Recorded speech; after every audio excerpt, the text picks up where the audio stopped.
Hello everyone, welcome back to my channel study time. So हमने last video में chapter number 4 का part first देखा था। अब हम रीड करेंगे part second of your English NCERT chapter number 4। So let's start with the chapter. Not long after that, the good old man dreamed again, and the spirit of the dog spoke to him, telling him how the wicked people had burned the mill made from the pine tree.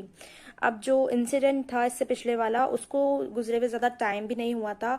उसके बाद ही जो है good old man, अच्छा जो इंसान था, उसके dream में उनका डॉग आता है, डॉग की स्पिरिट आती है, बताती है कि किस तरह से वो जो विकेट पीपल थे, बुरे लोग थे, उन्होंने उनकी जो मिल है उसको तोड़ फोड़ के जला दिया, जो कि पाइन ट्रीज से बनी थी।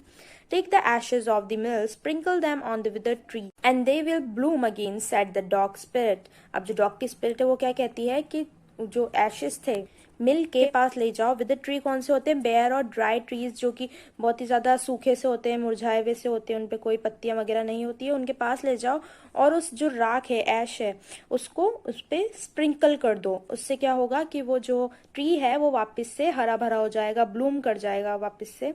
The old man awoke and went at once to his wicked neighbour's house, where he found the miserable old pair sitting on at the edge of their square fireplace, in the middle of the floor, smoking and spinning. अब जो old man था वो उसी वक्त उठ के कहाँ पे जाता है, जो विकेट, जो गंदे नेबर्स थे उनके घर पे जाता है। वहां पे वो देखता है कि वो जो दोनों बुढ़े पेयर्स थे, बहुत गंदे से विकेट ओल्ड पेयर्स थे, वो बैठे हुए थे। उनकी जो फ्लोर था उसके एकदम बीचों बीच पे फायर प्लेस रखा था, फायर प्लेस जहाँ पे हम आग जलाते हैं, वहां पे वो बैठे हुए थे और वो क्या कर रहे थे? स्मोकिंग कर रहे थे। From time to time they warm their hands and feet with the blaze from some bits of the mill, while behind them lay a pile of the broken pieces.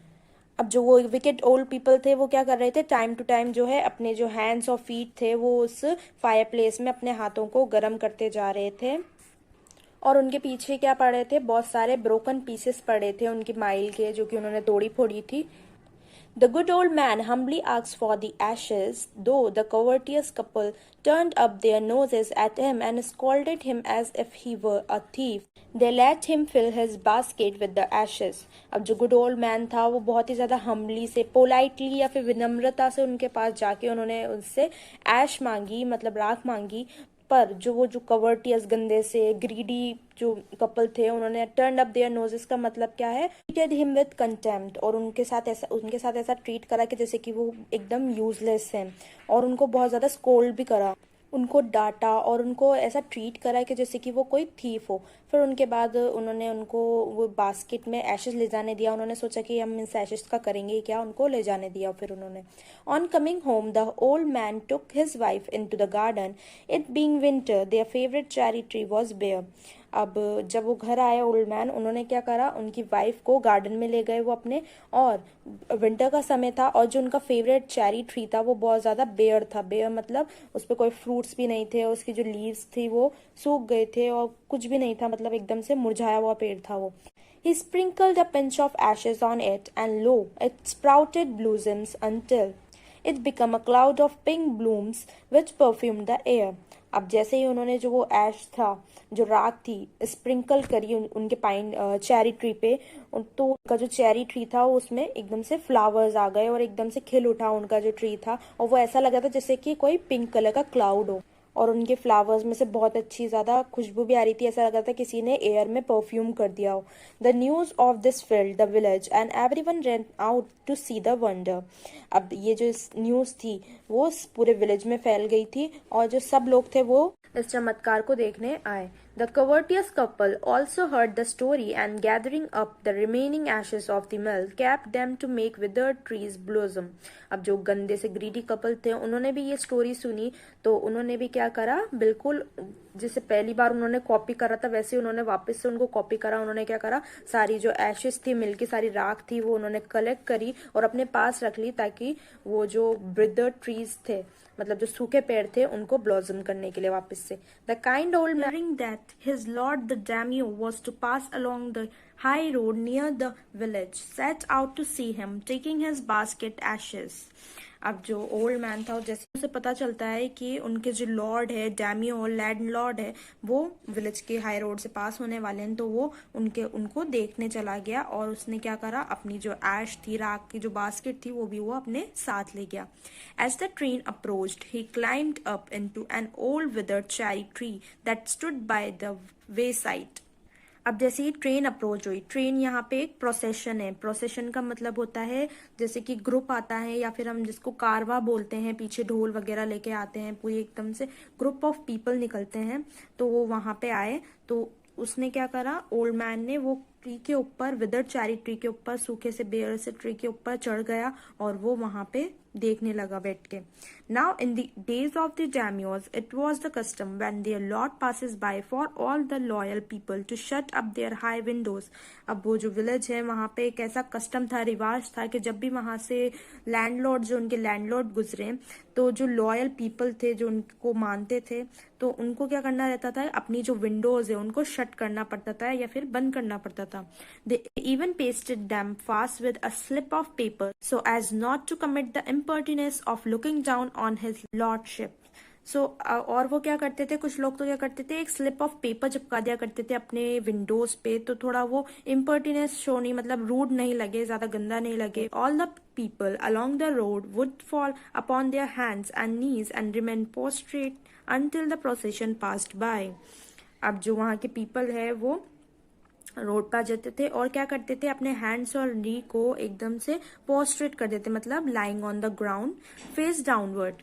वो लेट जाते थे सड़क पे और अपना जो फेस है उसको नीचे कर देते थे, जब तक कि वो जो प्रोसेशन था, वो ग्रुप, वो जो उनका कारवा निकल रहा था, वो पास नहीं हो जाए। The train Drew near. One tall, competent man marched ahead, crying out to the people by the way, "Get down on your knees, get down on your knees," and everyone kneeled down while the procession was passing. अब जो train थी, वो जो कारवा निकल रहा था, वहां पे एक लंबा सा आदमी भी था, वो उनके आगे आगे मार्च कर रहा था। उसको किस लिए रख रखा था, चिल्लाने के लिए, डायरेक्शन बताने के लिए लोगों को।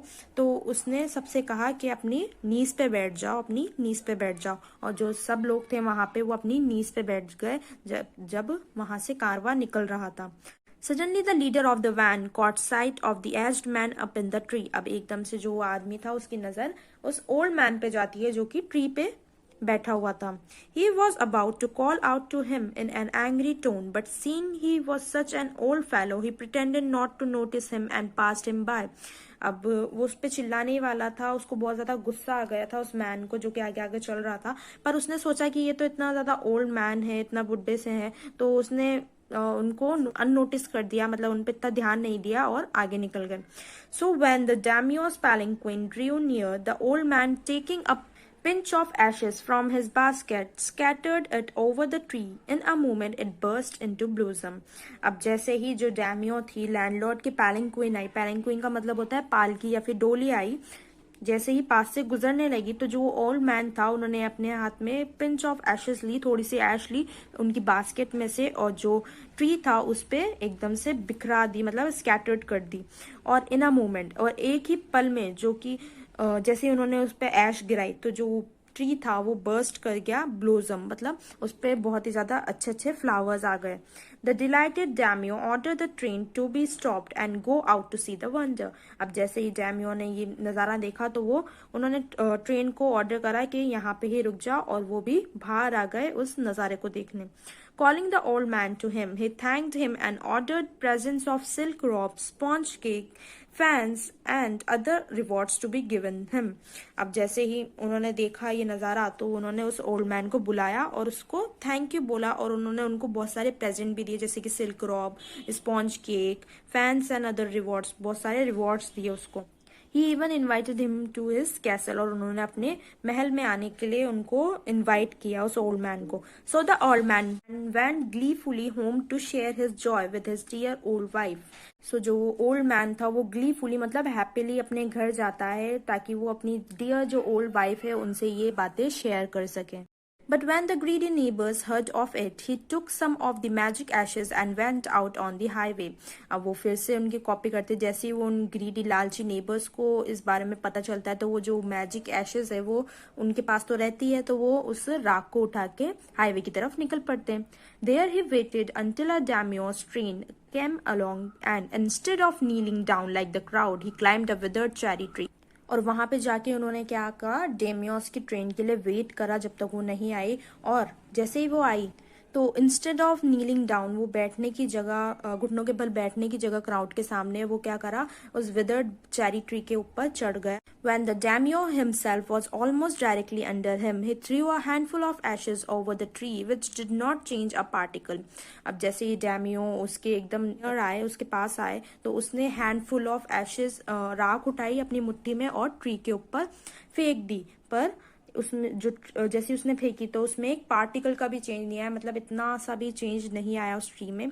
The wind blue the fine dust into the noses and eyes of the daimyo and his wife.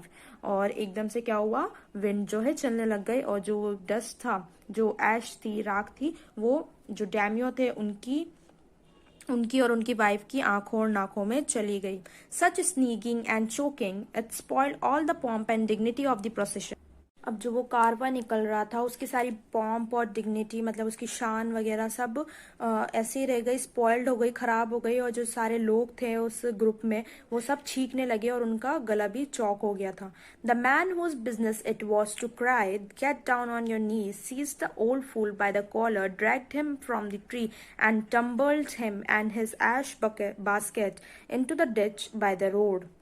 जो वो मैन था जिसका काम था चिल्लाने का, डायरेक्शन बताने का, गेट डाउन ऑन योर नीज, अपनी नीज पे बैठो, उसने क्या करा, उस ओल्ड फूल गधे से इंसान को उसकी कॉलर से पकड़ के खींचता हुआ, ड्रैग करता हुआ उसको उनने नीचे ट्रीज से ऊपर से नीचे उतार दिया, और उसको और उसकी जो ऐश बकेट थी उसको उन्होंने डिच में, मतलब गड्ढे में फेंक दिया रोड के साइड में.